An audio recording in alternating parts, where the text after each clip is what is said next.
It says public servants, civilian and military of Amazonian origin are discharged of the duty of allegiance and obedience and loyalty with they owed to the Republic of Cameroon and Paul Biya.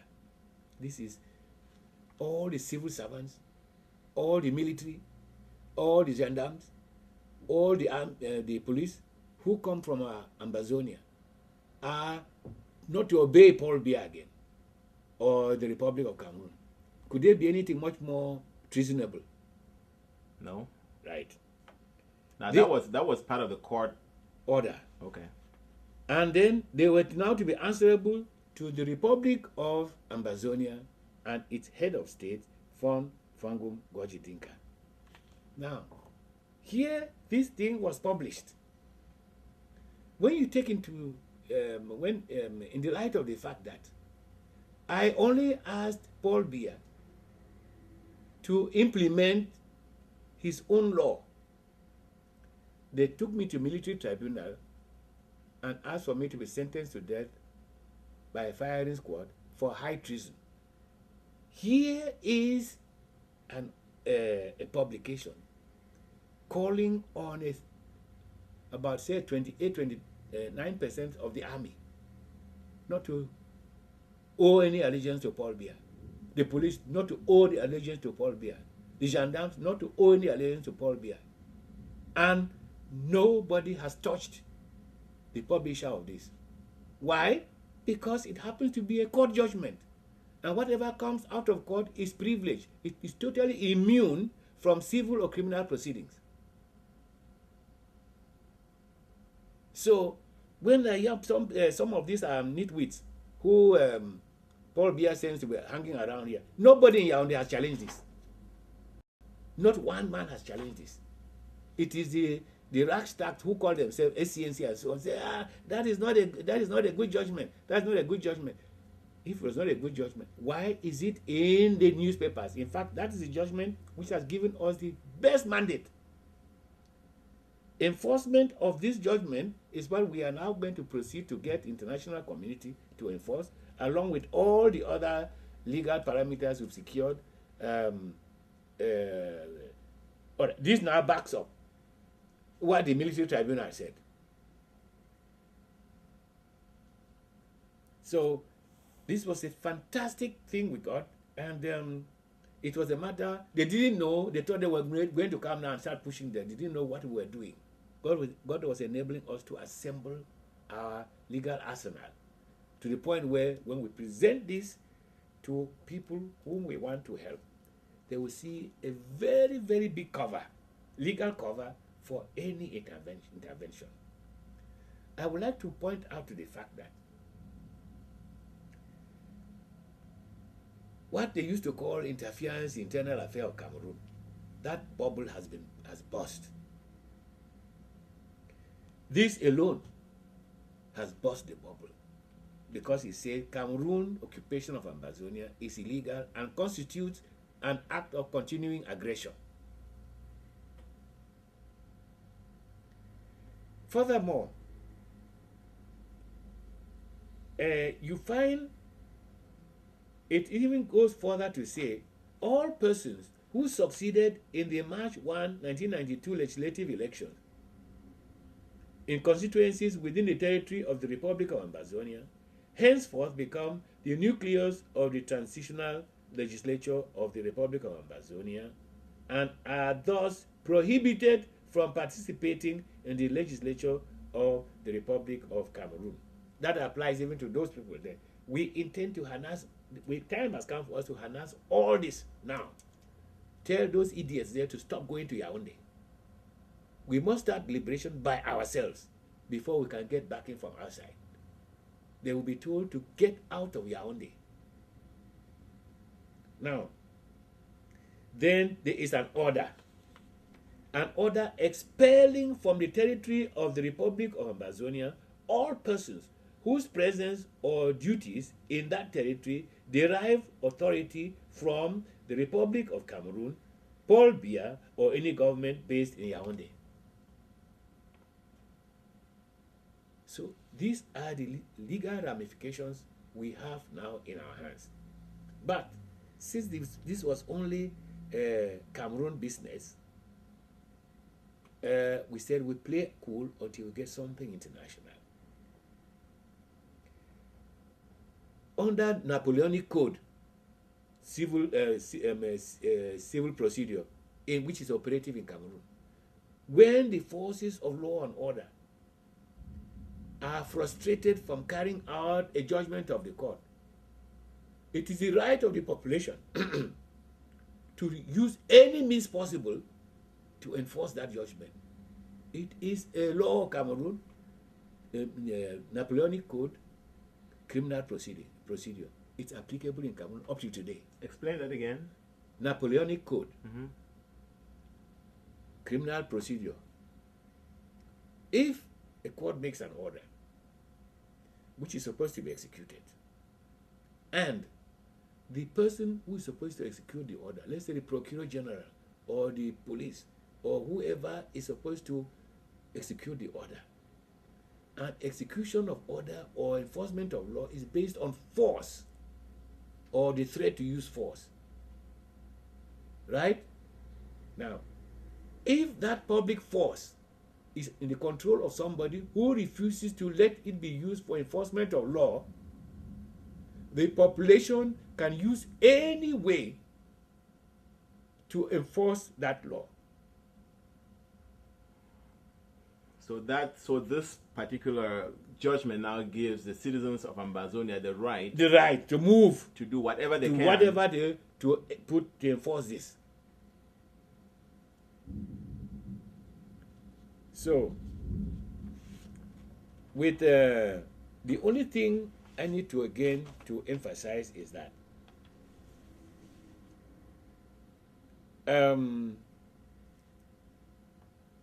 we knew many people in Cameroon took this thing just for fun. They didn't know what God was using us to ramass, to collect. This was 1993. That same 1993, this thing emboldened our people to call the AAC. That the first time they went and met. But the AAC was hijacked by Yaoundé agents. The AAC was hijacked by Yaoundé agents. They were supposed to take this judgment and say, we want this judgment implemented. But it was hijacked by agents of Yaoundé, and nobody took any notice of this. On the contrary, they started attacking it. A thing which is in their favor, in our people's favor, they were attacking it. Who were those people serving? Serving our people? Of course not. They were serving their own bellies. So, these people in 1995, SCNC, they junketed and came across here. They are going to take independence from United Nations. I said, but these people must be joking. How do they take independence from United Nations? When they got to London, there was a rule that nobody in the delegation should see me. But then, Ekotang, Elad, and Monso broke through. They said, but how? This is somebody we are used to. How can we come here? Because, unfortunately, I knew where they were. I went to visit them. And I came to realize that there was such a problem about me from Fossum. Ambassador Fossum, when he saw me, said, look at the man. We are hoping to help us to go to United Nations. Young man said, Fossum, what are you talking about? Shut up. Fossum immediately backed off. I realized there was something in the game. And of course, they left to the United Nations. And when they came here, to America, when they got here, boys in diaspora were asking, but where is Dinka? Young Bang was the person who told them that. They asked me to join them and I refused. It's a type of lies of character assassination they always beat on me. Young Bang said, I refused to join them, whereas he didn't want anybody. Foncha had told them that he was going to participate in this exercise, provided Dinka has no hand in it. They needed Foncha very badly. Can you imagine? And they made a disgrace of themselves because they come and introduce this man. This was first vice president of Cameroon, 1961. It is 1995. 35 years after that, they were now coming to complain about what he should have complained about in 1961. And now that they had sent him, used, misused, ill-used, and abused him totally and left him rotting in Quen, that was when he became relevant. Muna too was in the thing. They came, of course they got nothing. But what annoys me is that they got back home and were so unconscionable to fool our people that they had brought back independence. Our people went out in the street dancing, oh, independence has come, independence has come. Till daybreak. What did they bring? They brought a flag. A UN flag they bought, which you and I can buy from any kiosk. Say, this is independence. How can people be so unconscionable? Up till now, no SCNC man has apologized to our people for that. For them, they fooled the people. They had collected money for this whole exercise and fooled them that they had brought independence. Where is the independence? Of course, the bubble burst before long. What happened at the UN, do you know? What happened at the UN? Who did they see at the UN? They used Ambassador Fossum, who had a passport of an ambassador. Otherwise, they wouldn't have got admission anywhere. Fossum will come and fill forms, ambassador of Cameroon. They will open. They come in, but they are now asking the people, asking the ambassador, want you to help get your government to back us in the fact that we want Cameroon, we want to end Cameroon occupation of southern Cameroon. Cameroon should end occupation of southern Cameroon. Say yes. Then they start trying to go into history. The ambassador, I met one of them, he told me, I saw your people here. I was happy when they got out of my office.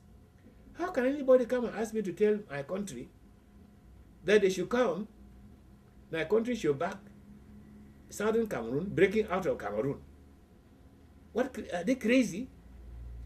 You see, it's because of this, their fixation. If they call Ambazonia, it means, oh, they have accepted what Dinka has said. But then they go and make a fool of themselves. Ambazonia is not Dinka. It is the name of a country. Ambazon, simple elementary geography. Geopolitics tells you that place is called Ambazonia. It's not a matter of Dinka's, a figment of Dinka's imagination. But because they are liars, the children of the devil. The Bible says those who are liars, the children of the devil, the murderer, they would not see the truth and pursue it. But where are they now? What did they bring back? Fool our people.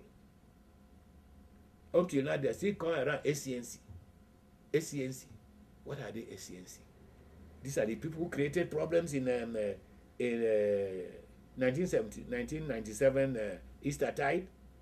They created this terrorism in Bamenda and Bamenda and Bui. And that terrorism, from the evidence in the court, it showed that the SCNC has been hijacked, infiltrated by Bia's agent provocateur. And when they did, because they went to burn a house, they made sure they removed the government vehicle that was near the house and pushed it outside, and then set the house on fire. Unfortunately, the person they wanted to kill, God preserved that man, and the man told the story. Why would people who are attacking a government come and meet a government vehicle and make sure they take it out of danger? Were they for the government? I mean, attacking the government? Of course, they were agents of the government.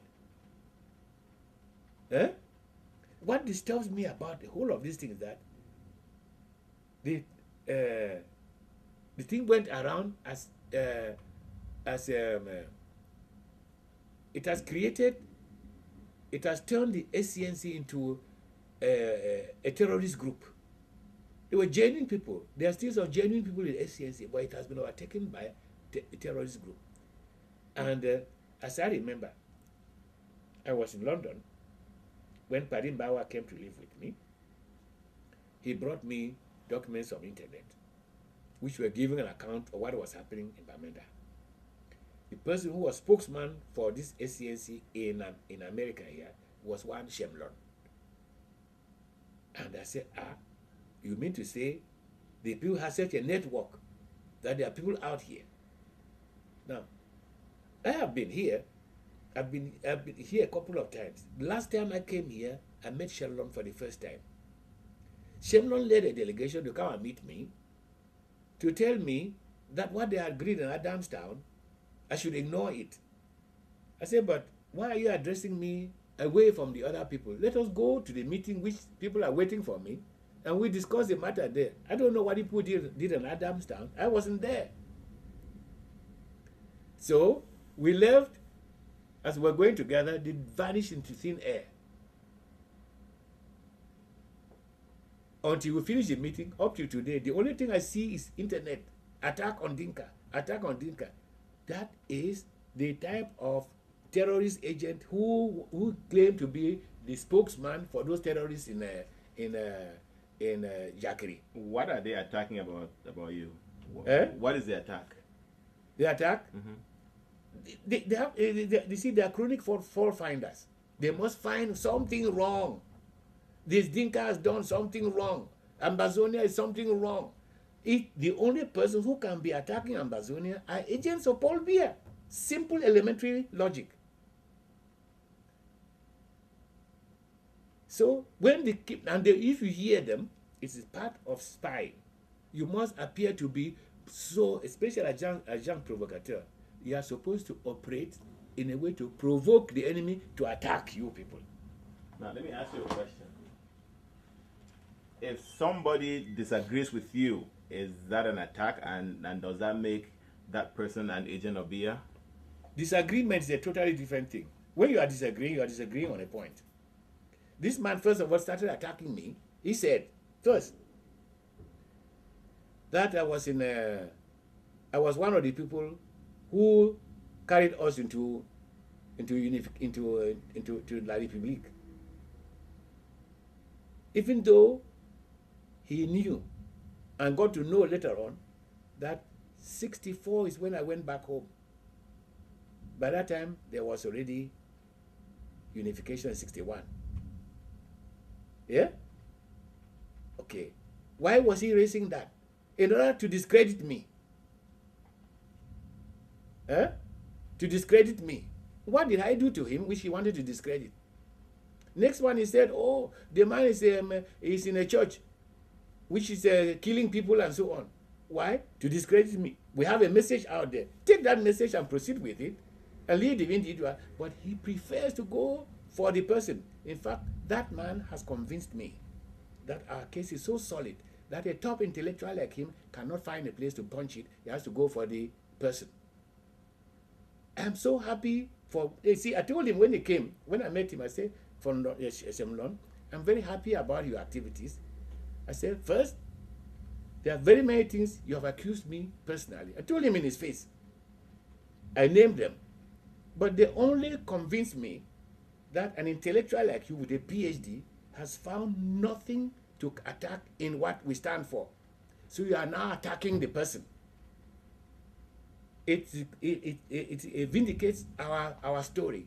Our case is so solid that you can find nothing to attack there. For example, he is one man who keeps insisting that this thing, which Cameroon could not even touch because it is a public document, it is a judgment of the court, he has never been to a law school, says that, oh, it's invalid. Shemlon. Or which is the one that he has got, which is valid? Nothing. That's one thing Shemlon has done. Nothing. He's there to damage whatever Ambazonia is doing. So it is clear and easy that this man has a negative approach to this matter. That's why I call their clique saboteurs and Confucianist negative clique. SCNC. Let me ask you. Let me go back to one of the things that you say he accuses you of. Is it an honest or an legitimate accusation to say that because somebody contributed to, let's use to the creation of, or contributed to the union between Southern Cameroon and La République, that person cannot see the light at some point and say this was wrong? Is it? I guess the question is it legitimate for someone to hold you for your activities now because you were part of the 1960 politics as far as joining La République? First of all, I was never part of it. Let's assume. Why is that man not attacking Foncha? Why is Shemno not attacking Foncha? It is Dinka, a student, because I happen to have been in the United Nations, that we are suggesting that students had a better role and had a better influence on determining the course of events in our country as a student than the members of parliament and prime minister. Have you seen that type of warped thinking? That type of mind is the mind of a man who is a little bit unstable. That is a student who changed the course of history when the prime minister and the government of Cameroon is there. A student is the one who turn it around. You see how people can expose their own stupidity. All right. Even when Foncha was the one who did it, there's nothing wrong with Foncha turning around and saying, we did something wrong, which they did in 1995. Instead of you embracing these people and saying, all right, thank God you are now realized your error, we are going to work together. Now, he has never taken those people on. Dinka is his target. And that is the biggest target Paul Biya has. Paul Biya fears nobody in Cameroon other than Dinka. So people like that are serving Paul Biya. Because I stand for the truth, nothing else. They feel if they kill me, the truth will disappear. It will never disappear. Our young men will take it up. Now, let me ask you, I know one of the things that he accuses you of is the fact that you made yourself president. Can you address that? That you were not elected president and you're not the president and all of that. How do you justify Gorji Dinka as the president of Ambazonia when there's not been an election, there's no, the people of Ambazonia have not had an opportunity to say, be our president? How do you now assume to be their president? I'm only going to answer that because you are bringing it out for people to understand it. First, who elected Kabila?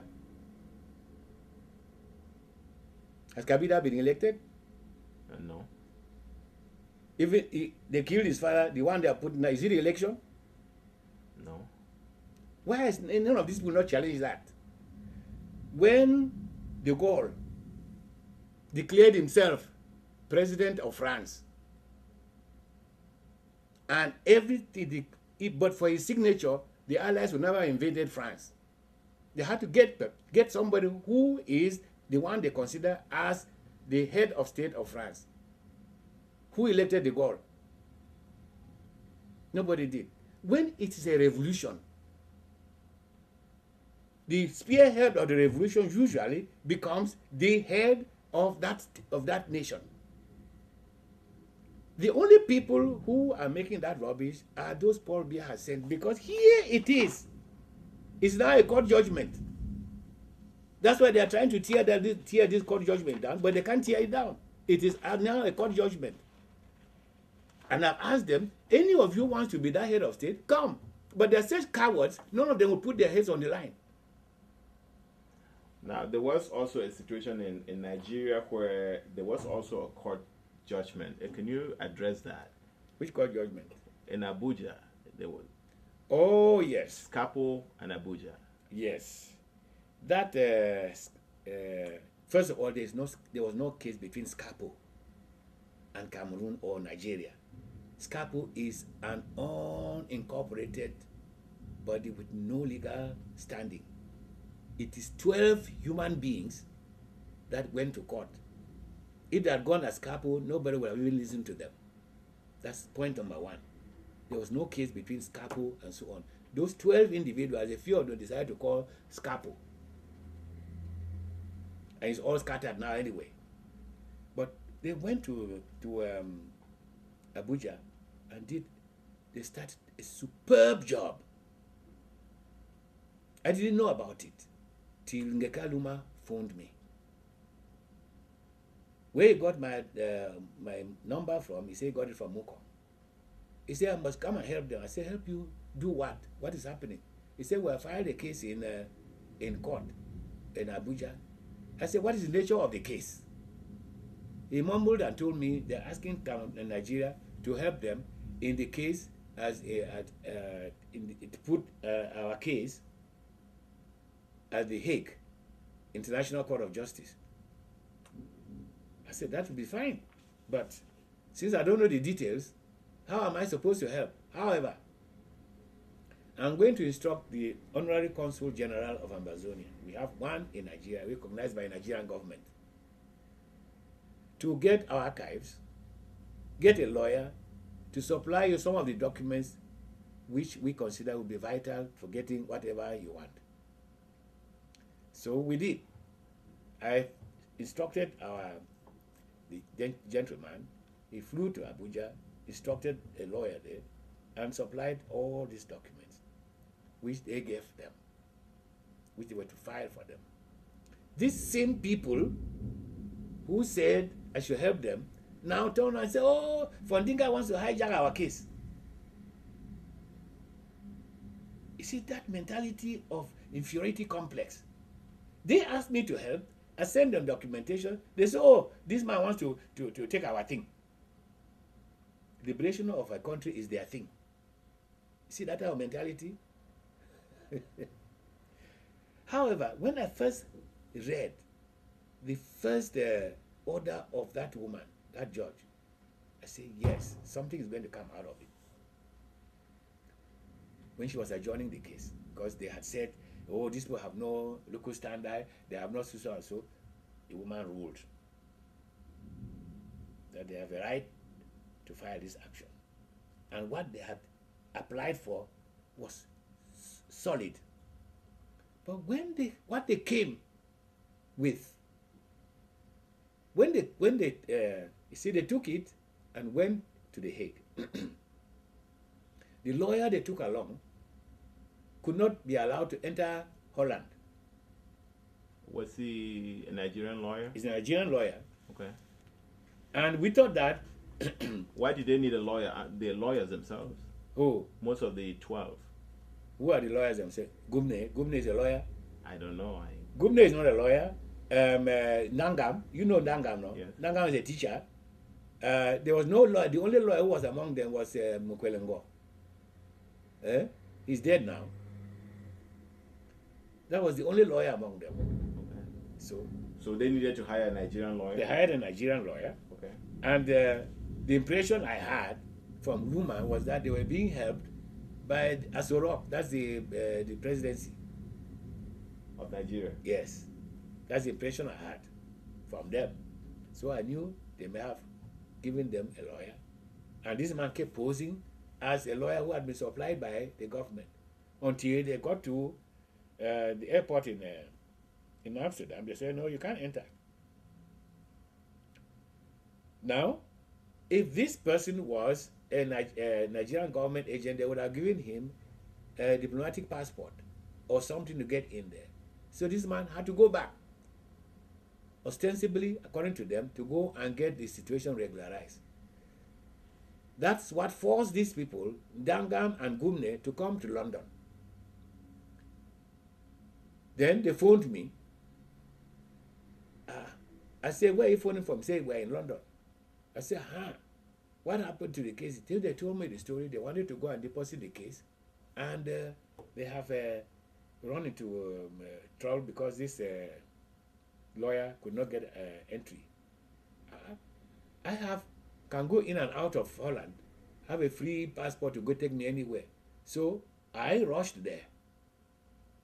I met them to see if I saw it, I would have gone, because I was in daily contact with the Nigerian legal team, which was then in The Hague. I would have carried it to them. In fact, I had phoned one of them, thanking them for what was happening in Abuja, and they were waiting for it. So I saw in this thing absolutely nonsense. You mean the judgment? The judgment. What happened was, their own lawyer, whether it was bought or I don't know, joined the Nigerian lawyer, and they came with a compromise that they had agreed on. That it was more or less to ask Nigeria to raise the case, make a case against Cameroon because of southern Cameroon. And I said, my goodness. Are you saying it was not a court judgment? No, I'm not saying it's not a court judgment. What happened was that what they forced, because when two lawyers on opposite side have agreed on what the judgment should be, the judge cannot go behind it. The judge has to put that down. Okay. And what came out was absolute nonsense. I asked them, I said, what am I going to take to these people? The head of the Nigerian team, Kinjede, I know him very well. What are they going to use here? Then what was in there that was, what should have been in there? What should have been in there to state what we told, what my people, what I had got my people in Abuja to tell them was this: get Nigeria to file two documents. One, challenging the local standard of Cameroon in Bakassi, and put out the plebiscite to show that the Bakassi, the plebiscite entitled Cameroon to be in a confederacy with La République de Cameroon, and that to be in a confederacy with Ambazonia, and that by jumping and coming right to Bakassi, they were more aggressors than Nigeria having taken a few square inches of Bakassi. And that they also show them this court judgment, which says Cameroon is illegally occupying Ambazonia. Now let's go and back. Let me finish. If they show them that, and they insist that Cameroon is an aggressor, has no local standard before this court, it's just like somebody, a trespasser in piece of land, is suing another trespasser. They say, well, show us your title. You have no title, you cannot chase this other one away. They would have got the case struck out. Cameroon case would have been struck out. And Ambazonia would have been free ipso facto. Because it would have proved that Cameroon has no right to have even occupied Ambazonia up to Bakassi. And so they have no right to challenge Nigeria occupying a few square meters of the Bakassi Peninsula. That was why we asked them, they should make sure Nigeria, that court judgment compels Nigeria to file this document. They rejected it, got this compromise, and came. I asked Ndangam, I said, none of you is a lawyer, so you wouldn't probably understand this. I said, I read it to them. Is there anything here which compels Nigeria to do anything? He said, no. The judgment was unenforceable even against Nigeria, let alone getting Nigeria to do something. That's why it has remained high and dry. Nothing has happened to it. Just clarify one thing for me. So you're saying that even the plebiscite did not extend the boundaries of La République du Cameroun to have a maritime boundary with Nigeria? But that's what I started all this long showing you about this plebiscite. I told you that independent country, we only cooperate in 8 matters. So how can La République come to our country? Even the federal could not even take part of our land. Look at the European Union. Is there anybody interfering with land of the Belgians or the smallest one is Liechtenstein, 20,000 people. Has anybody got there say the EU wants to occupy part of your country? If one is independent, but they are cooperating. This is what we were to be with Cameroon. Now let me ask you this: is this thing of a confederation something you are now deducting from the documents? Okay. It was not said this is going to be... No, it's a deduction from the document. The legal setting is that as long as each person is independent, the other one is independent, the union is a confederacy. A confederacy under political science, means a league of nations. Two nations creating a league between themselves. Okay. Now, so the Abuja does not have is so the Abuja case is not the same as the Bamenda. No. In fact, I've waited for them to use it. Let us see. You know, recently, Shemron sent me an email talking about the Scapo and what they got in Abuja. Why have they not used it? Am I the one to use it for them? Okay, but move forward to since the HCB, what and you talked about seeking an international mandate. Right. Yes. Now, as I said, in fact, what we have up to now, we have seven areas, each of which constitute a mandate. Number one is the United Nations Resolution 1608, which calls for the implementation of the plebiscite result immediately. That is mandate number one. Implementation of that thing means getting Cameroon out, because Cameroon is there to prevent implementation. Cameroon is occupying Ambazonia to prevent 1608 being implemented. That was the purpose of Britain bringing Cameroon there, to make sure it becomes you cannot implement it when there are not two independent countries. What does 1608 say again? 1608 says implement the here it is.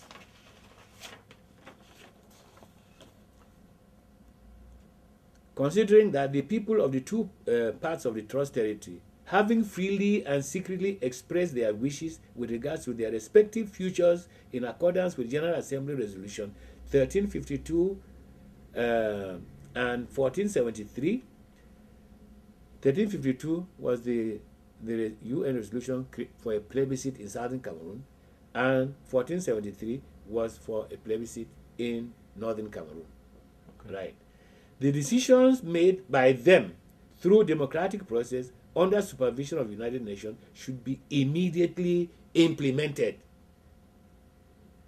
That is an international mandate. And according to the two alternatives, that implementation means those 8 items. Items only. So implementation means recognizing the two countries as sovereign and independent, mutually equal, and creating a structure where they are accountable each to the central structure for the 8 matters listed there. A question for you. What is the responsibility of the UN to see that was implemented? The UN now called on Britain to take the initiative to get it done. As I told you earlier, Britain succeeded. Say, oh no, we are going to handle this matter. We can handle it. They had their own agenda. And so the UN never came back to supervise to see whether Britain did what? No, Britain did everything possible to make sure UN had nothing to do with it. They will do it. Is it now wrong for the people of Southern Cameroon to still hold the UN responsible for not implementing? I mean, because no, in you effect, have a point there, but the problem is how do you hold them? How do you hold the UN responsible? Is there a methodology for holding the UN responsible? There is none. So you can only use the methodology which the UN has put in place to seek redress, and which is what we did. UN has created what they call Human Rights Committee under the optional protocol of International Convention on Civil and Political Rights. Now, you can now approach that organ and tell them, because Cameroon has imposed its nationality on Ambazonians, it has deprived Ambazonians of the right to their nationality. And it has deprived them of the right of self-determination. These are all rights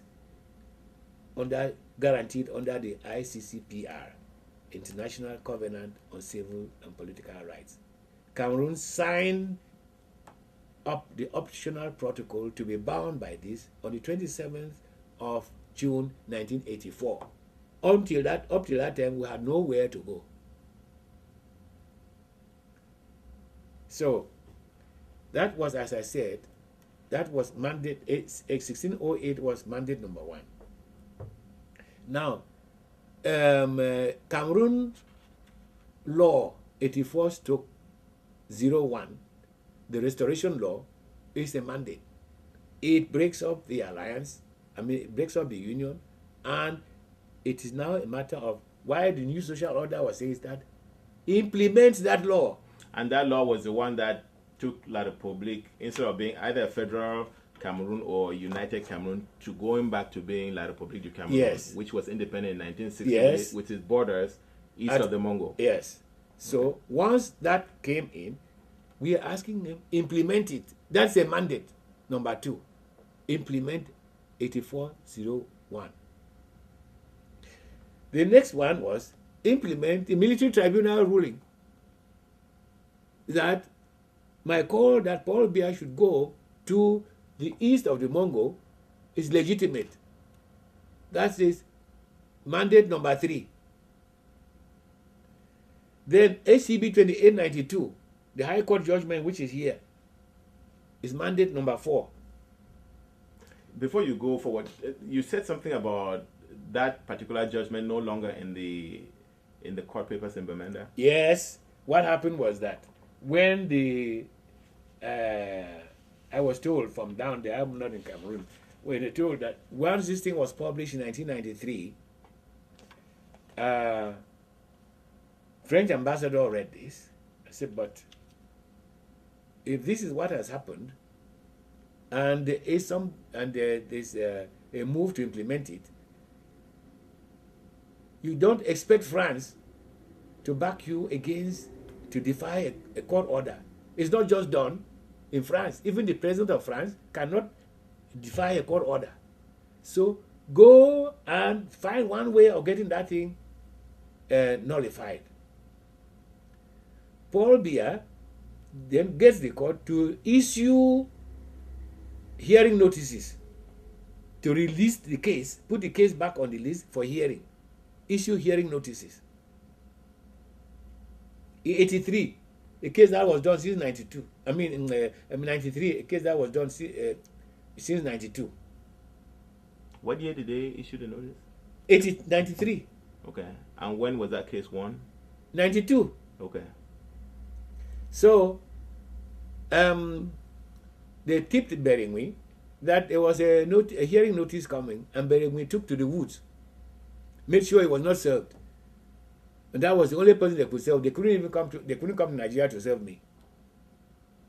So the writ expired. And in any case, when they had written us a certain letter earlier, because they had issued a hearing notice for the 30th of June 1992. Then they issued another one for the 11th of July 1992. We were bound to write and tell them, look, the time given for Cameroon and President Biya to file a counter had elapsed. And the case was now, the orders were now absolute. The case, the court is functus officio, meaning that it's a legal jargon to show that once a court has been seized with a case, and once it has finished that case, that court cannot sit on it again. That court is functus officio. The High Court of Bamenda is called functus officio. You can only go on appeal. Now, to go on appeal 1 year after, it's time bad. Let me ask you something. Why did Ambazonia not take that opportunity to go and expose some of what could have been exposed in a court like the I'm assuming that La Republique was coming to actually just fight this thing in court now. Fight. They were not coming to fight it. They were coming to tell a judge to throw it out. Okay, so you did not all see. they wanted was to get a judge. That's why we framed it in a way that a judge will not touch his finger there until they come to court. Okay, so you did not see it as an opportunity for Ambazonia to go and put his case to the public and be published abroad, like you said. Which case to the public again? No, I'm saying when La Republique was trying to reopen it. Yes. Why did Ambazonia not see it as an opportunity to now go in court and say yes? You don't go to court and do a case when the law says it is functus officio. Okay. You don't sit down and come 1 year after that you want to fight a case. No, I mean, instead of taking off to the woods, why didn't he wait and say, yeah, let's go to court and judge it, and I will show you that you are occupying our land illegally? So the court has already passed a judgment. Why should he go to court and do that again? So it was not to his advantage to do that. What advantage was he going to get that? When first of all they are going to come there, they would have already told the judge to just throw it out. Okay. We may not even be allowed to talk. They would just say, "Oh, this case is not within our jurisdiction. We throw it out." That is it. Okay. Why were you giving yourself to go there and be a party to that type of fake exercise? Okay. You got a judgment in your hand. You then go to court to expose it. Let us because even if it was exposed, what use was it going to be? Okay. They first of all not allow him to talk. Okay. All right. The best he could have done was to get the court to issue a contempt order to the Cameroon government for failing to carry out the instructions, the orders which had already become absolute. Okay. Right. So the next one was the case I took the British government to court in London. The British had wanted to have me deported. And I believe Cameroon had a hand in that. Because when I ran from Nigeria to come to Britain, it was because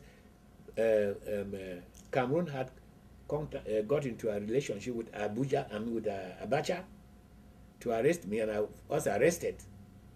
Abuja was now trying to make a relationship with neighboring countries fine. And I was now to be given to Cameroon as a reward if Cameroon would stand by him. I was arrested in Nigeria, in Abuja. My wife immediately sent a letter to the UN High Commission for Refugees because I was then a mandate refugee, United Nations mandate refugee. So the people sent somebody to Abuja, said, "This man is our man, and anything connected with him, we are to be informed. Why is he arrested?"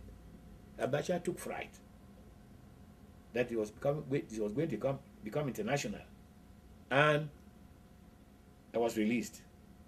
I realized that now staying in that country was no longer safe, so I moved to Britain. Now, 95. The British now, when I asked for traveling papers, as I was entitled to, they found one excuse or the other to say that, oh, they're going to send me back to Nigeria. So I filed an action in court. Say, I have a right of abode. I am a British citizen by being an ethnic Ambazonian. And explored all the law and put it before them. That the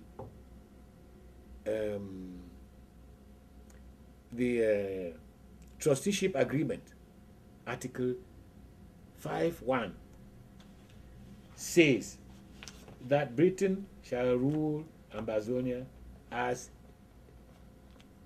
part of its own territory, not its overseas territory. I compared it with the one for Tanganyika. No such thing was there.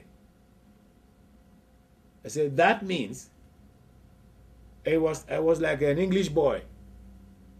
The right of abode in England is right conferred to ethnic Ambazonians. And that right lapses. It lapses only when Ambazonia becomes independent. At the present, Ambazonia is illegally occupied by La République de Cameroon, and it constitutes an act of continuing aggression. All that was in my affidavit.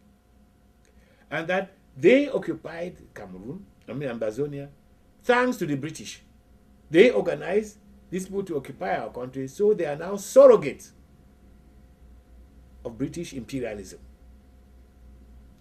Until we are free, then can the British citizenship lapse. Now, the lawyer representing the Secretary of State for colonies, Home Affairs, okay, sent a letter. This was still exchange of papers, indicating that there was an ordinance of 1959 which had changed all British citizens who were people of trust territories and colonies who were British citizens. It had changed it to British protected persons. So I don't have a British citizenship. That's what they said. So I countered by saying, not even the House of Parliament, a law, an act of Parliament, can change an international treaty. It just cannot change an international, let alone an order in council. So let me have my traveling papers, or let's go in there. They realize now that it meant the 5 million Ambazonians who have there are British citizens. And if this case was publicized, it will open the floodgates for everybody to claim to come into London. So they say, all right, withdraw this case and we'll give you your papers to travel. I said, give me the papers first. So they fixed the papers and gave me. I preferred the Geneva Convention papers, because my family was in Nigeria. If I had taken a British passport, I would pay about £40 before getting a visa to enter Nigeria. Right?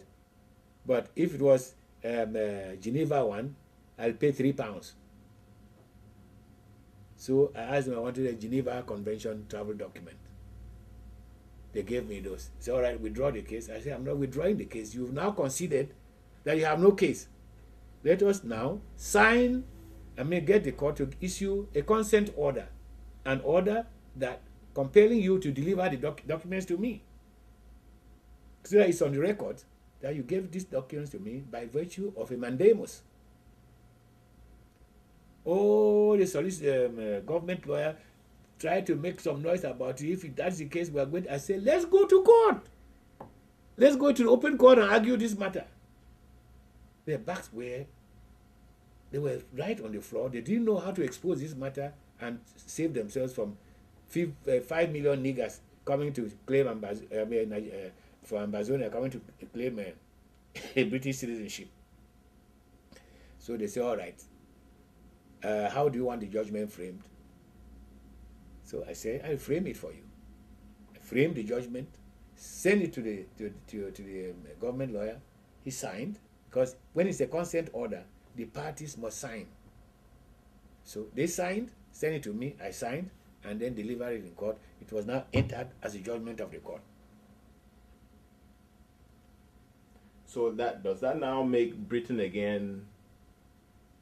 Let me put it the other way. Does that now make Ambazonians, peoples of the former British Trust Territory of Southern Cameroon, British citizens? It doesn't make them. It confirms that they are. It's not making. What made them British citizens is the trusteeship agreement. This judgment is confirming that until that country becomes free, until Ambazonia becomes free, that citizenship remains subsist. And in fact, I've handled 2 cases in London about Ambazonians like that, cited that you can't move them. They are British citizens and they are left there. With all full benefits. I cited, used my case as a precedent. Yes.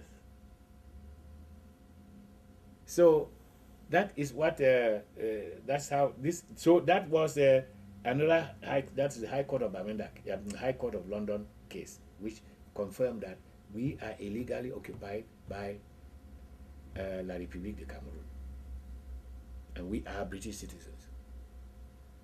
Now, then there was the International Court of Justice. Cameroon filed a case against Nigeria in the International Court of Justice, claiming that, asking the International Court of Justice to hold the parties to the legal principle that boundaries inherited from colonialism are binding. You can't exceed them. The ICJ upheld that argument, and then dutifully went out to spell the boundaries they are talking about. Let me get yes, the boundaries they're talking about.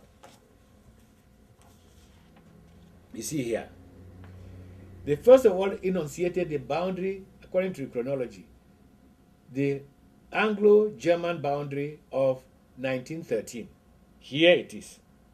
It creates the western borders of Ambazonia and southeastern border of Nigeria. This is the one. Then they stress the Franco-British demarcation boundary of 1919.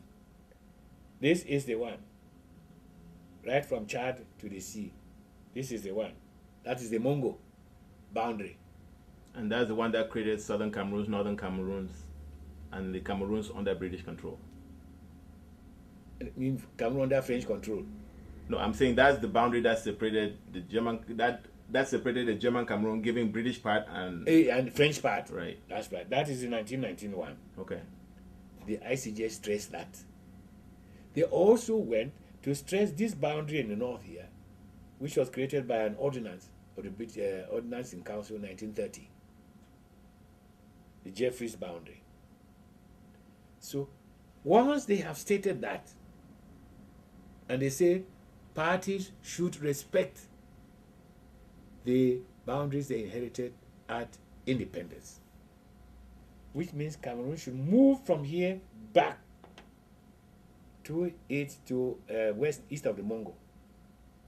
You mean La République du Cameroun? Yes, La République du Cameroun. When I call Cameroon, I'm calling it as opposed to Ambazonia. Okay. Cameroon should get back there, get out of Ambazonia to their own side, which is corresponding with what was the new social order. So that is what the ICJ said that. That's another mandate. Then the seventh one happens to be the United Nations Human Rights Committee. When this judgment came, the ICJ judgment came, I said, here we are. Paul Biya was able to keep Ambazonia out of the ICJ, but here there is a forum. How did he do that? Because we are not a state. Ambazonia is not recognized at the United Nations. So the ICJ, or International Court of Justice, is only between state and state. So when we filed our interpleader, they used that to say we are not a state, so we cannot be heard. But then there's another forum, the Human Rights Committee.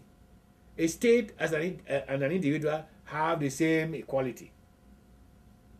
So we filed this claim accusing Cameroon of illegally occupying our country, Ambazonia, and therefore imposing Ambazonian nationality on us, imposing Cameroonian nationality on Ambazonians, and depriving Ambazonians of the right to nationality and the right of self-determination. We made claims about we therefore asked for relief. Relief was involved also compensation